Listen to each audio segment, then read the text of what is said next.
பொருள் அடிப்படையிலையும் நம்ம வந்து எந்த பெரும் கஷ்டங்கள் இல்லாமல் அழகான முறையில் லேசான முறையில் இறைவன் கொடுக்கறதுக்கு தயாராக இருக்கான். ஆனால் நம்ம தகுதி பெறல. அப்படி நம்ம சுகமாக வச்சு சுதந்திரமாக வச்சு அவன் பொருளை கொடுத்தான்னு கூட நம்ம அந்த நேரத்தை வீணாக்கிடுவோம்.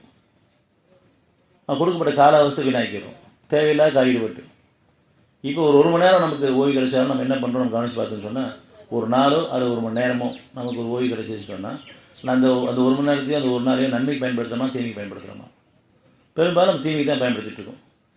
கொஞ்சம் ஓய்வு கிடைச்ச உடனே நம்ம செல்ஃபோன் எடுத்துக்கிறோம், அதில் தேவையில்லாத காரணம் பார்க்குறோம், தேவையில்லாத பேசுகிறோம், இதனால் பேசிகிட்டு இருக்கோம் யார்ட்டையாவது. இல்லைன்னு சொன்னால் தேவையில்லாத காட்சியெல்லாம் பார்த்துட்ருக்கோம், தேவையில்லாத விஷயத்தை ஷேர் பண்ணிகிட்ருக்கோம். இதெல்லாம் அந்த ஒரு மணி நேரத்தில் குடிக்கிறேன். ஒரு அரை மணி நேரம் கிடைச்சா கூட சரி, அந்த வீணாக்கான நுழைஞ்சிடும், இன்னும் தகுதி பெறாமல் இருக்கும். எல்லாருக்கும் மேலான சிறப்பான வாழ்க்கை இருக்குது, லேசான சுகமான வாழ்க்கை இருக்குது, சுதந்திரமான வாழ்க்கை இருக்குது, உயர்வான வாழ்க்கை இருக்குது. இறைவனுடைய அருள் யாருக்கும் தடுக்கப்பட்டதா இல்லை. பாத தெளிவாக இருக்குது. பயணம் செய்யக்கூடிய நம்மகிட்ட பலகீனங்கள் நிறைய இருக்குது, அதை உணரணும். அதுக்காக ஒன்று கூடப்பட்டிருக்கோம். எங்கெல்லாம் பலகீனமாக இருக்கிறோம், எப்படிலாம் உணர்ச்சிக்கு வசப்பட்டுருக்குறோம், எப்படி தவறிட்டுருக்குறோம் அப்படிங்கிற தெளிவடைஞ்ச நிலையில் திருப்பி நம்ம உணர்ந்து ஒத்துக்கிட்டா போதும், அவனோட ஒப்படைச்சிட்டா போதும், மாற்றி அமைக்காமல் போதுமா. அவ்வளோ லேசான பாதை.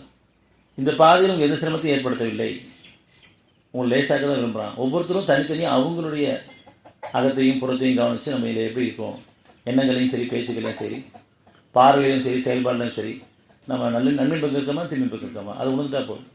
தீமை பக்கம் தான் பெரும்பாலும் இருக்கிறத உணர்ந்துட்டு அதை ஒத்துக்கிட்டு அவங்கள ஒப்படைச்சிட்டு மேலே விரும்பிட்டா, அப்படி விரும்பும் பொழுது நமக்காக மட்டும் இல்லாமல் நமக்காகவும் நம்ம குடும்பத்துக்காகவும் நம்ம சமுதாயத்துக்காகவும் சந்ததிக்காகவும் சேர்த்து கேட்டோம்னு சொன்னால் பாதுகாக்கப்பட்ட வாழ்க்கை, நமக்கும் பாதுகாக்கப்பட்ட வாழ்க்கை, நம்ம சமுதாயம் குடும்பத்துக்கும் பாதுகாக்கப்பட்ட வாழ்க்கை. இதை நம்ம கவனமாக செய்யணும். அந்த கவனம் இருக்கிறது இல்லை, பெரும்பாலும் இருக்கிறது இல்லை.